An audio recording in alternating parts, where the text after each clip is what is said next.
You think you've got the shot, but when you look at it, it's soft. You try again, same result. Missed it, totally missed it. And you have no idea why. That's exactly what was happening to me in Florida. Even though I got a few images, something was totally off. But here's the problem. I couldn't photograph the way I normally do. And that's when everything started to fall apart. Stay with me because what I discovered out here completely changed how I approach sharpness in the field.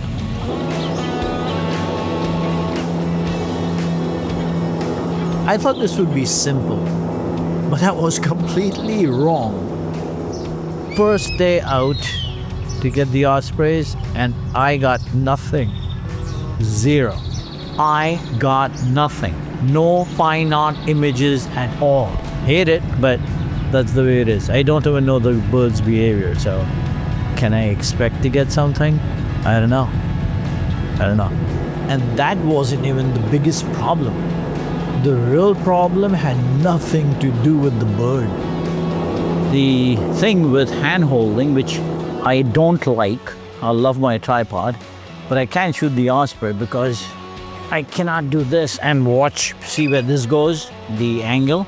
I cannot put my face here, so this is where everything starts to fall apart. It's diving too fast, so keeping that spot on the bird is challenging. When it dives, it's just an absolute nightmare to keep your focus point on its eye. Yep, did not get this. Oh my god, I was so off. But I realized why this was happening yet. It looks like you're tracking the bird, but you're not. The problem with that, with the camera, is that you are like a horse. You don't see anything else but that. And since you're using such a big lens, you will not be able to spot the bird to start tracking. So I tried to fix it, but that created another problem. This should have worked, but it didn't solve everything. The way you can assist yourself is to use this guy. Very important. Use this guy. Point to the bird, look at the bird with both your eyes pointed, and then slowly slide it up to your eye. Focus and track. Never photograph, right? Focus and track. Track until the bird starts to dive and you still don't shoot. But even then, I was still missing shots. The mistake is shooting too early or too late. It's that split moment between when you can start seeing the water in your frame, that's when you start hitting your shutter button because you get thousands of images that don't make sense. That's when I realized something deeper was missing. This is the part most photographers completely ignore. There's one thing you always must understand, which you cannot get away from. You have to understand the bird behavior. If you want your audience to be involved with your images. The minute they start gliding means they've spotted something. At least so I think. If it's turning its head, then you know that it's spotted something and may bank and come back. But knowing this, I still wasn't getting the photograph. And this is where it really started to go wrong. But the best way to have your stable shot is not to extend your arms out, because if you extend your arms out, you're tiring them more. So tuck them in, crunch a little bit, and then move the camera up, because that's the only way you'll be able to get steady shots. I'm saying this, do I practice it? Like I said, I hate hand holding, number one. Number two, I think about it constantly. I'm pretty conscious about it, which is not a good thing because it has to be subconsciously tucking in. And that's when you get the most out of hand holding.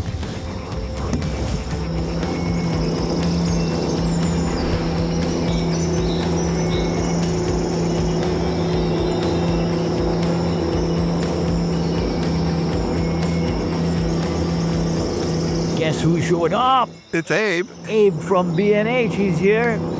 His issue was he was focusing, he was tracking, As soon as the bird reached the water, the camera got fooled. He was using that kind of bigger focusing point, and then the camera focused on the water instead of focusing on the bird. Use the smaller one. I know the bigger one sounds easy. Great, we have a big focusing point. Boom, it's done. Leave it to the camera. Leave it to the camera gods. And your focusing will be fine. No, the camera gods want you to be better with your own skill, not just depend on the camera gods, right? Roy is going to say, how much can this guy talk? That's what my friends tell me.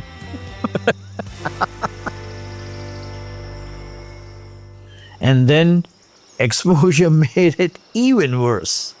This is where most photographers lose control. And the exposure is another story because the bird is brown and the bird is white. I haven't got anything yet. Not a single shot. It's either the exposure is off or Birds not posing for me like a fashion model. But the solution was much simpler than I expected. This one shift changes everything. so if the gray sits in the gray, then the black will sit in the black and the white will sit in the white and everything sits where it's supposed to be. So I'm not going to mess with that theory. I am measuring the water, believe it or not. I'm not measuring the Osprey. I'm measuring the water and I'm opening up based on the water. The water is sitting in middle gray, a little bit on the darker side. So measuring the water and opening up about a third to a half is giving me perfect exposure. But exposure wasn't the real breakthrough. This is where control actually begins. Again, knowing what your image is going to be before you shoot makes a huge difference. I want my images to be black and white. I do not want to do color. I don't like color, not for Ospreys. So predetermining all of that, I think makes a lot of sense. But none of this works if your focus fails. This is the part almost nobody understands. When the bird is coming down, you have to make sure that you have the smallest point, so this way it's not getting fooled by the sparkling water. What I've realized with water and sunny skies, your focusing system gets fooled quite a bit. And the only way you could make it do itself again is to pump your focusing. So when the bird is flying, pump it, because it won't catch on immediately because of the sun. It's so damn bright. So pump it until it locks on. Once it locks on, that's another story. And that is when everything changed. I didn't realize this at first. I missed one. Missed it. Totally missed it. You know why I missed it? I missed it because I wasn't doing my norm. I normally don't shoot high, I shoot low. I had to completely change how I shoot. But I realized if you're on a boat and you want to photograph a osprey or any other bird that's close to the water, it's difficult to get that angle really low so you can get the sky in there. So it's better to go higher up. Water foreground, water background, bird in the middle, and it looks much better. I mean, at least to my liking, it looks much better. But there was still one thing holding everything together. This is what actually makes the difference. Muscle memory. You can start focusing on another bird that's available to you, like a stand-in model, so to speak, right? So that goes to tell you your muscle memory is very important. Don't just wait for the osprey, just keep your muscle memory going by focusing on other birds. And this determines whether you get the shot or miss it. You have to photograph an osprey not early in the morning and not late at night. You know why? You need the speed, or at least I need the speed, because I'm only controlling my exposure with shutter speed. I don't touch my ISO and I don't touch my aperture. You guys must know that. So for me, afternoon, angled in the right position with the sun, the osprey will give you some crazy, amazing photographs because I'm controlling my exposure just with the shutter speed and I need the shutter. I need it, right? So the sun gives you the shutter because the Osprey is moving like 5,000 miles a second. Watch this carefully. And it's coming down. It's coming down. It's diving. And it's diving. Come on. Go. Oh. Oh. Got it. Woo!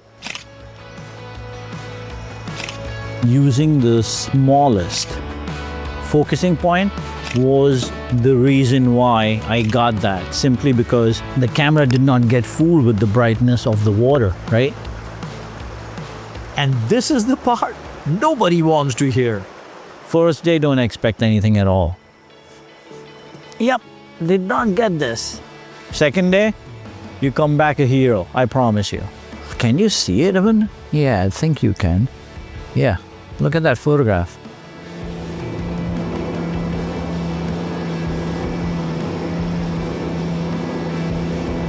It's a game of time.